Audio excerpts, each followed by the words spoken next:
Good morning. I hope everyone is having a great week. I wanted to hop back on Blackboard and share with you a little more details about your teaching activity that you will be doing this semester. I know there's not a lot of days in the semester and it's just packed full of different activities and a lot of chapters you have to read. So I just wanted to explain this a little more and hopefully answer some of your questions that you may have.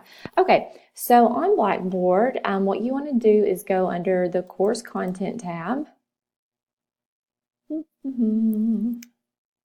There we go. Okay. And scroll down. You will find a folder that says Teaching Activity. Everything that you need is under this folder. So we'll click on that. All right. So the first thing that you want to do is click on the Teaching Activity Planning form. This one is a blank form, okay? And this is for you to kind of help you plan out what you want to do. And I just noticed that this says turn in by April 16th. That's obviously not what you need to do. Sorry about that. So you will turn this form in on July 24th, okay? My bad. I will go fix that. So this is your blank form. Here is just a paragraph of explaining what you need to do.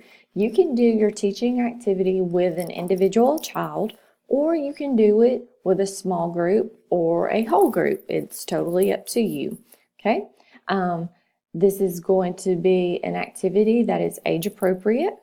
And it's normally going to be something that you create. Please don't go out and buy a store-bought activity. We want you to create this activity. And I have some examples that I'm going to show you, okay?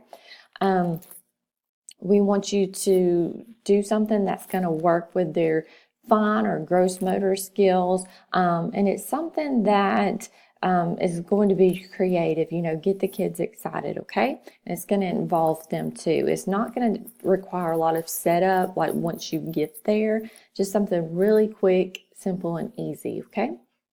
Here you're going to describe the project, what skills are being developed, the age of the children for which it was designed, and the reaction of the children, okay?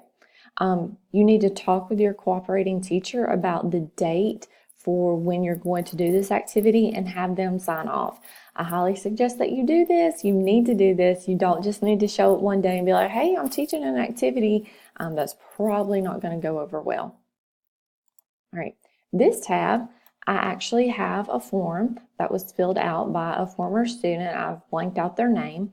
And this is what it looks like. You don't have to type it out. You just write your stuff in, okay? Description of the project or activity. They read a book. The kids are going to roll a dice, count buttons, and put the buttons on the shirt. And I'm actually going to demonstrate this activity. It was a really fun activity. They read Pete the Cat and his 4 groovy buttons.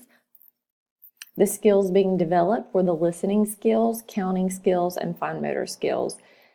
She did this activity for ages 4 to 5 years old. And the children, they were excited about the activity, but then they were disappointed when they didn't win. And I'll explain this a little later. See how short this is? It's just really short to the point. And then she included 2 pictures. She did this on March 18th, and then the teacher signed off. Let's go back. Okay. This is your report of the activity, okay? It is not, y'all can see this, it is not this. This is not your report. This is just to kind of help you plan out. This is what your report looks like. How long should your report be? There's really not a specific length. What you're doing is you're taking this page right here and you're expounding on it a little bit more. You're giving a little more detail. All you're doing is you're following this. This kind of gives you an outline. So she's just description of the project. She's giving a little more detailed description of the project in here, okay? And you can read this to get a better idea. Then, what skills are being developed? She's talking a little bit more. Here's her next paragraph. The children are developing listening and reading comprehension skills. So she talks about that. Her next paragraph is right here. age of children for which the project was designed. That's her next little paragraph, okay? And that's all it is. It was just a little more over a page. It's double spaced, 14 font. I like the 14 font, a little easier on the eyes, you know? So if yours is a page, a little over a page, that's fine. I'm not looking for anything super long. Okay, let's go back. This is your rubric. It shows what I'm grading on. It's really easy. These right here, the content, description of the project, skills being developed, it is following this report right here. I'm going boom, boom, boom, straight down the page, okay? I'm grading on your writing, okay? So if you just follow, this page right here, this is golden. If you follow this straight down, you're going to be fine. And obviously, you know, we are in college, so, you know, we should be spelling right, you know, using correct punctuation, indent that paragraph. And I even tell you, please use 14 font size, Times New Roman. That's easy 20 points. That's an easy 40 points, easy 40 points. You got this. Okay. All right. Teaching activity. This is where you will submit your activity. You just click on here, and you will browse your computer, and you will just upload it from your computer, okay? And you can upload more than one document, so that's where you will upload your teaching report form and then also your teaching activity report. And then on this one, that's where she submitted photos. So she just kind of copied and pasted some photos from her activity. Okay, so I'm going to cancel that out. We're going to go back. We're going to go back. All right, so this was her activity. She read Pete the Cat and His Four Groovy Buttons. She just went through. This is an excellent book. Taking the cover off. It's getting on my nerves. This is a great book. There's counting in this book. There's coloring in this book. And you guys know how to do a read aloud. You definitely put a lot of expression in it. Whoop, y'all can't see that. So she just went through and read the book. Her activity, she found these. I asked if I could keep this stuff. Her activity, she found these printouts on Pinterest of a t-shirt. And then what she did, and Pete the Cat and His Four Groovy Buttons, he keeps losing buttons. They keep popping off his shirt, okay? Please don't buy anything. You know, if you have a resource center near you, like at a university, or maybe an elementary school could let you borrow stuff, or hi, in your preschool, look for things that you can use. Please don't go buy things. I already have these buttons. So I have plastic buttons, and then I have a dice. So what the children did, each child got one of these. They got some plastic buttons, and then they got a die. So what they did was they rolled the die. They counted the number on the die, 1, 2, and then they put that many buttons on their shirt. Okay, and their goal was to get to 10. Okay, and that was it. Simple, simple. Eventually, she partnered them up and they worked together, kind of as a game. So they sat across from each other, and it was a game to see who could get to 10 first. So that's why she put that they were disappointed, you know, when they didn't win.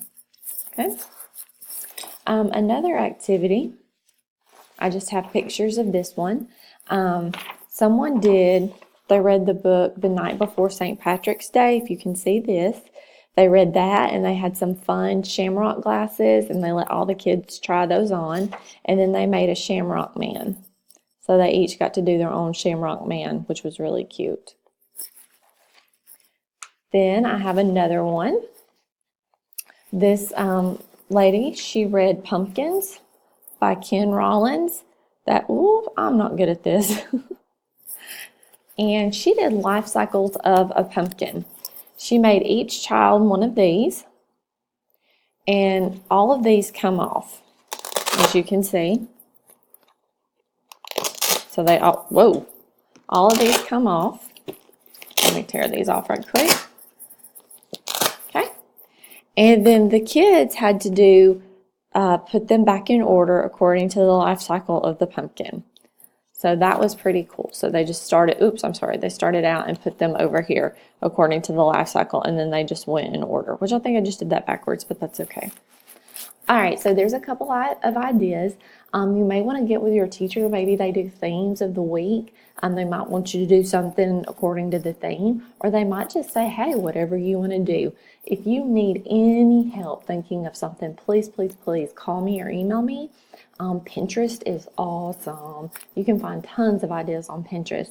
If your teacher is doing something with weather and you're doing 3 or 4-year-olds, type in weather activities for 4-year-olds on Pinterest and it will come up with super specific stuff. So like I said, please don't hesitate to call me if you need help with something, okay?